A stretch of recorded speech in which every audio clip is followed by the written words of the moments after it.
All right, and then our final interview at Welcome to Rockville. Also, thank you 93.7 The Bridge, Polly, for sending us. Was Return to Dust. Yeah. They were a new band as well. They were just recently signed. This was their very first festival. Also, a fun fact, it was on Mother's Day. Mother's Day, and they quit their jobs like 2 or 3 days before they came out. That Friday, Yep. They quit their jobs, their day jobs, and ready to pursue music 100%. So. Yeah, really good group of guys to talk to. We enjoyed them as well. And we might be meeting up with them later on in the road, so we will keep you... updated on that. Fingers crossed. Fingers crossed. Let's jump in. So we're here. Day 4, Rockville with Return to Dust. You guys first time at Rockville. Yep. Yeah. How did it go? Amazing. Yeah. Yeah, it was awesome. Yeah. It was a huge stage. It felt comfortable, great. The weather's amazing. And a lot of room compared to like the sweaty basement club gigs. Yeah. In LA that we're used to. So like, and even a stage kind of that vast and an audience that vast, is this like the first time for you guys? Are you more used to the intimate settings? We've had a couple shows that are bigger stages, but I mean, this is just biggest level up, Yeah.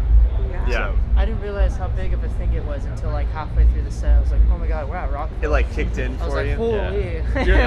You're like there's a stage right there and also way over there. I know. Like, And more and more over there and there. I mean, they're everywhere. Yeah. This is, Yeah. I mean, it's incredible. Yeah, it's the next step, and it was awesome that we could take the leap to do it. Yeah. It's, really, That's really great. good. And then, and again, as we were chatting briefly before too, so self-titled album debut just dropped May 3rd of this year, so about a week ago.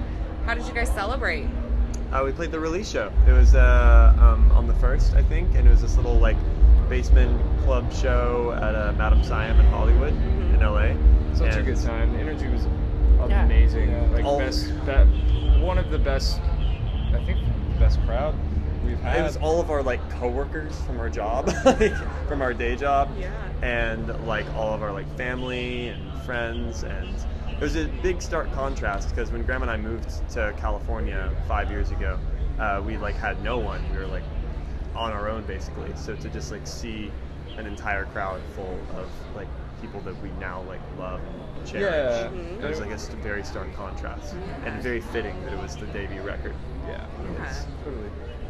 Yeah, that's awesome. And it's great that you guys have such a good support too. And you had mentioned moving, like we did read that you were originally from rural Texas, moving into the LA area to really break out. Yeah. And then obviously COVID happened, right? So what were the challenges with that, and how did you overcome any obstacles that you were faced with?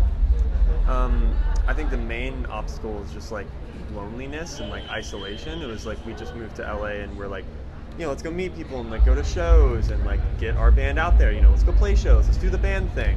And we didn't know how to do it, and we couldn't do it, and we couldn't figure out how to do it because we were just kind of trapped inside. So we made the best of it by like writing as much as we could.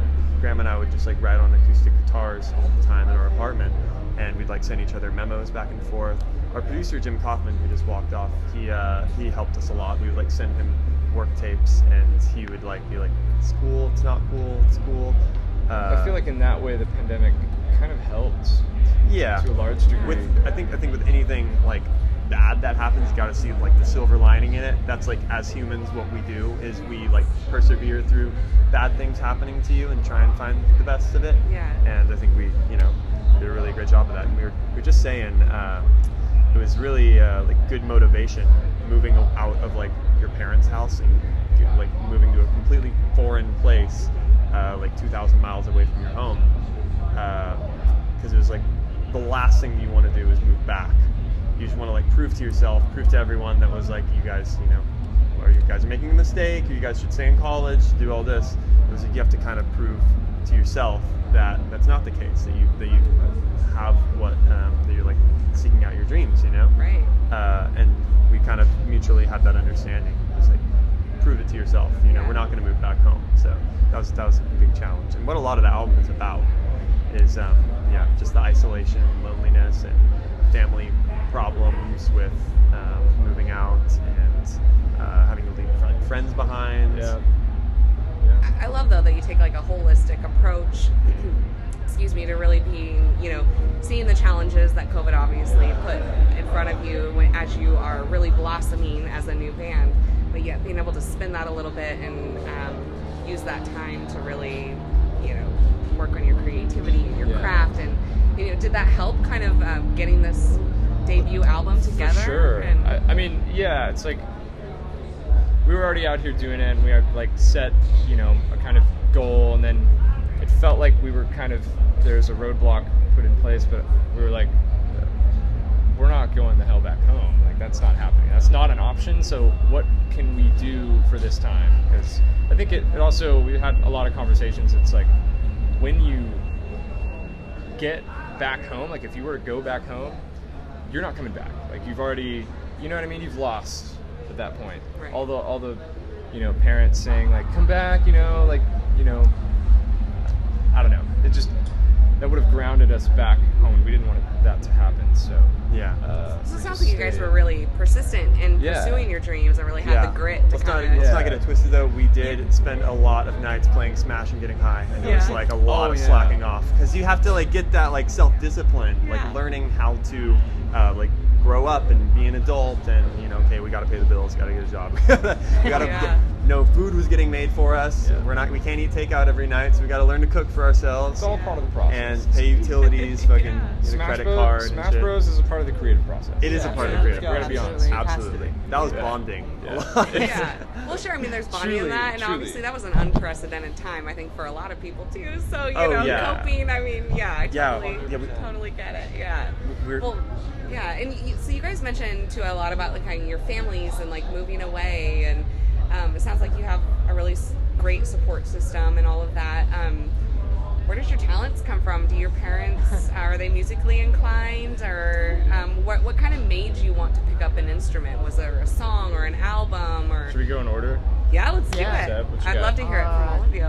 I've always liked rock. My dad's always played like his favorite bands. Yeah. And I remember, I guess like shredding, and specifically, my dad. We were on the highway. I don't know where, but he was like, "Check this out." And he puts in a CD of this band Racer X, and just the guitar player is like my idol, Paul Goer. He's just like shredding my face off in the car.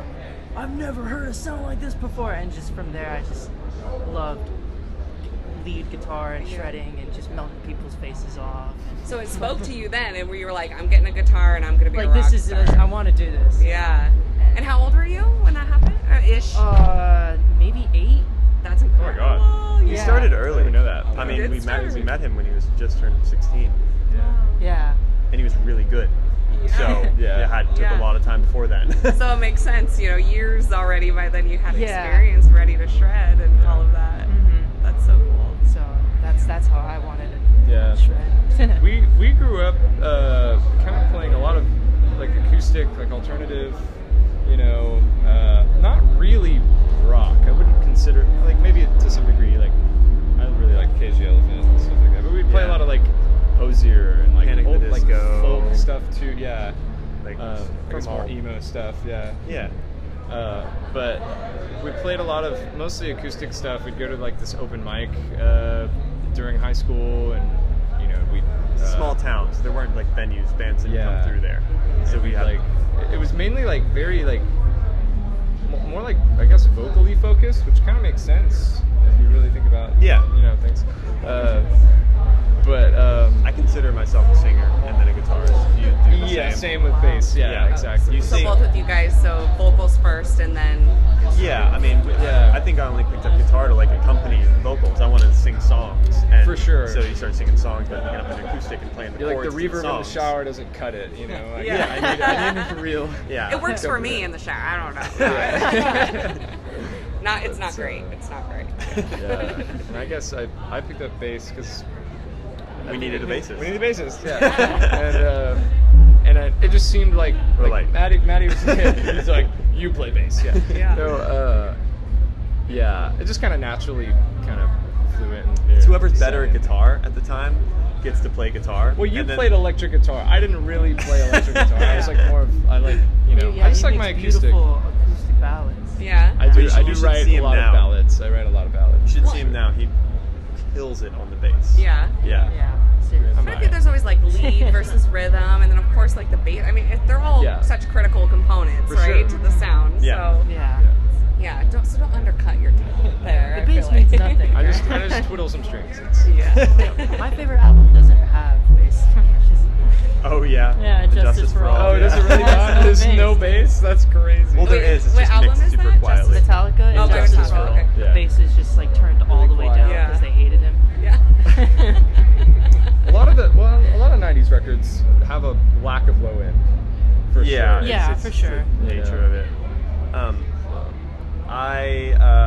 I started playing guitar when I was 16, which is pretty late. Like that's after you had already reached like maximum shred capacity. I was like just picking it up and like just strumming chords. And my brother had an electric guitar when I was young, and I tried to pick it up, and I was like, this is hard, so I didn't.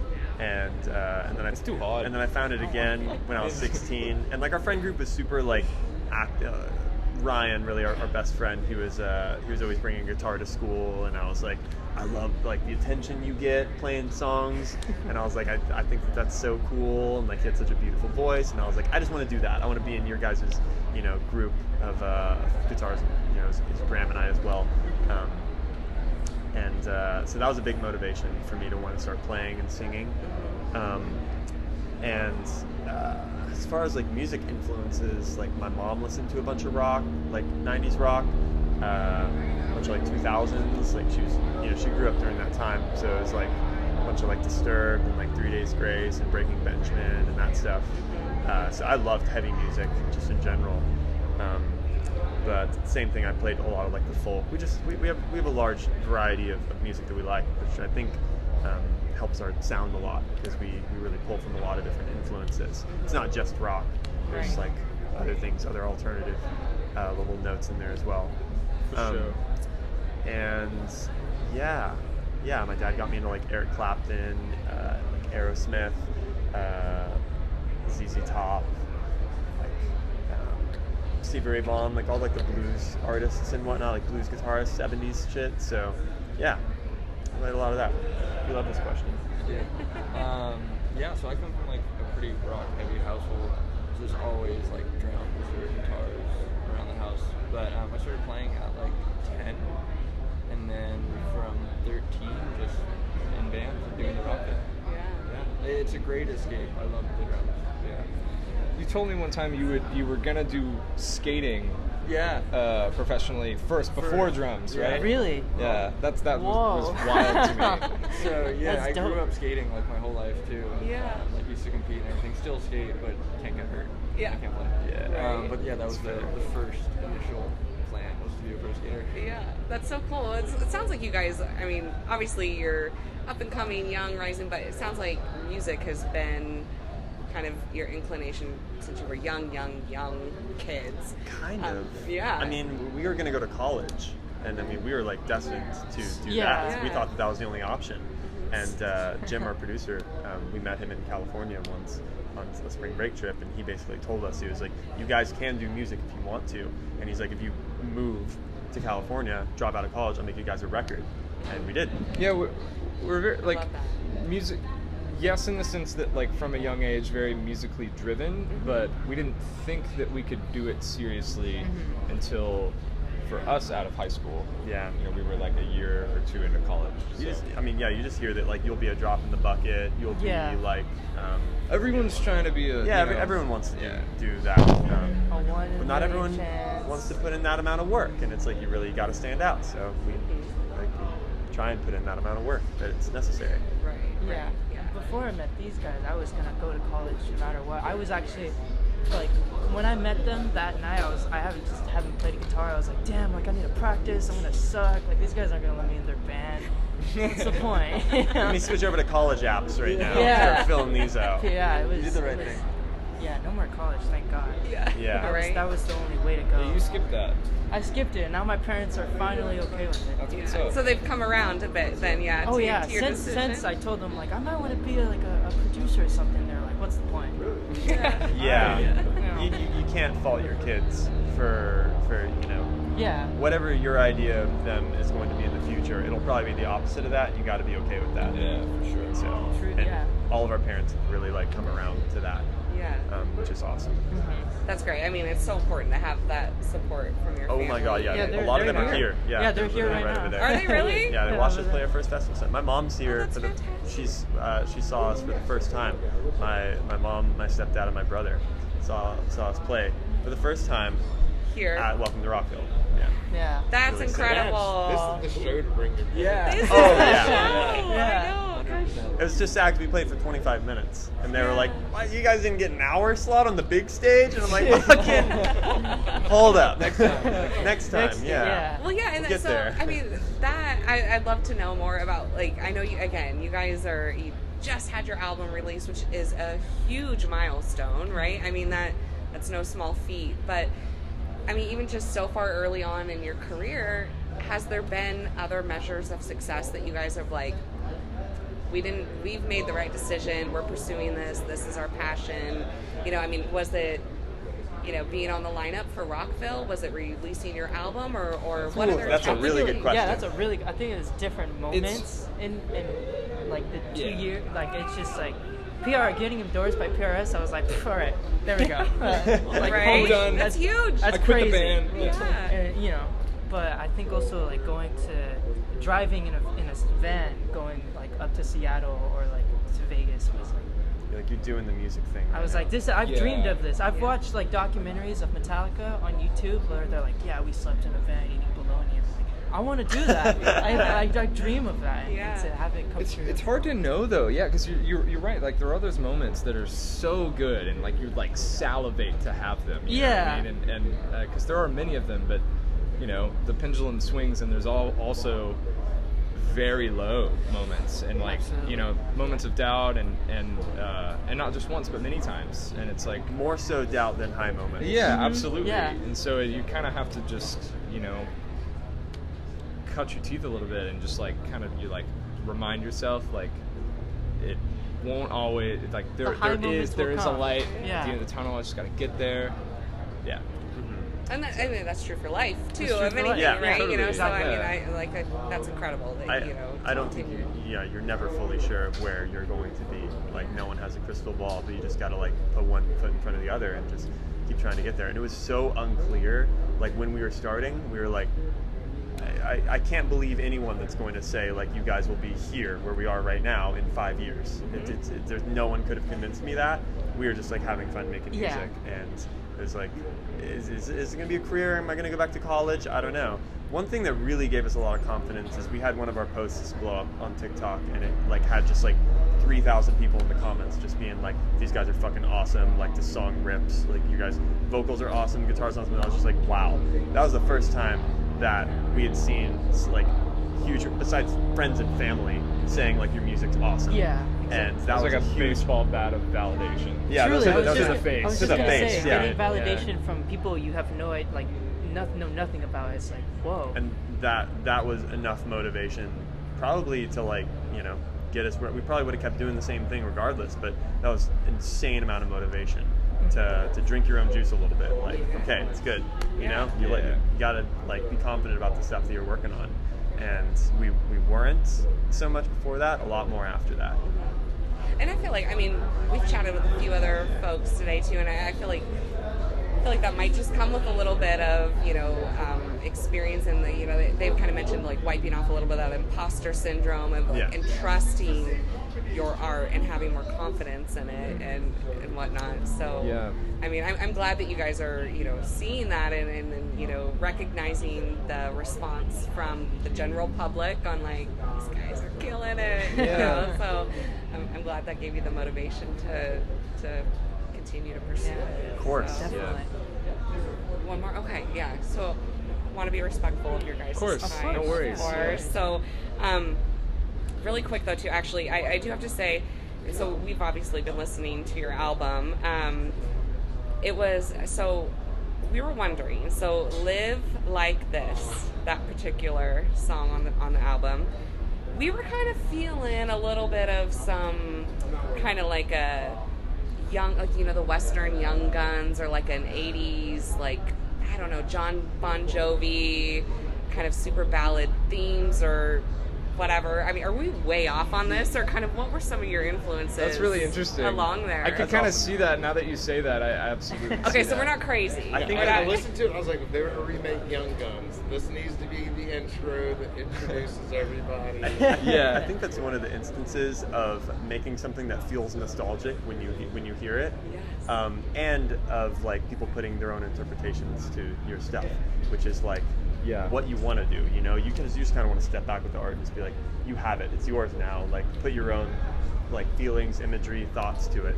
I don't think we were thinking of that when we were writing it, but that doesn't matter, you know. Yeah. I love that, like that spin was put on it. That was Yeah. great. I mean, I don't know what we were thinking when we wrote that song. Well, It's maybe like, it's because uh, we're it's old. like I Alice in don't know. Chains. No, it's Maybe fine. we might be old. Well, I mean, the but- band that inspired us to write that song is you know, they're 40 years old. It's Alice in Chains. Oh, okay. So, Yeah, like, we saw that It was checks a- out. Yeah. yeah, it does check out. I think we do intend to a large degree, like you said, to create a bit of nostalgia, you know, in the music, but also birth something that's, you know, new and fresh, and so you're right in that way. You know, I kind of see the super ballad thing. It's definitely a ballad, absolutely. It was when it was conceived on an acoustic guitar, it was definitely had a tender feeling to it. So yeah. And I just would like to sort of finish up with a question. Was that a resonator? Was that just a regular acoustic guitar with a filter on it? It was a regular acoustic guitar. Oh, yeah. And Yeah. Jim worked his magic on it. Okay. He just like, you put it in a room, like in a hallway, in a like a simulated hallway with reverb to plug in. Gotcha. And there's a lot of guitars. actually, it was a that 12 fit. string. It was a 12 It was a string. 12 Oh, wow. string. Oh, Yeah. yeah. Didn't you learn on a 12 string? Or It's hard to My learn mother on a was 12 like, I'll string. buy you a guitar if you can learn a song. She had an old Hofner 12 string, so I learned Collective Soul, The World I Know. Because that was the easiest thing I could pull off on a 12 string. Wow. That's awesome. we're totally aging ourselves Yeah. here, man. Whatever. Yeah. Give it a shot. I love the way a 12 string sounds. Yeah. They're really hard to So, play. like- I can't play a 12 string as good as these guys. It takes a lot more like finger strength in it. Yeah. So you're like playing two strings. Two strings at once. Yeah. That song was also recorded at United Studios in on Sunset. It was like, I don't remember what it used to be called or something. It was like United, whatever. I don't know. A lot of big artists that went through there, and Jim just had like some extra studio time because like one of his artists was like canceled by a day, and he was like, "Bring the fucking Return to Dust guys in here," and we recorded that song. And Very so, cool. yeah, it sounds Yeah, I love it. probably my favorite song on the record. So thanks guys Is for, it? for Well, mentioning good. it. Yeah. Well, I'm glad we weren't like totally way off, but I think that's just kind of what we felt listening to it too, you know. And yeah, like you said, a little bit of the nostalgia and all Yeah. of that, and to kind of hear those influences and themes. It's really cool. Yeah, it's really great. But okay, guys. So final question.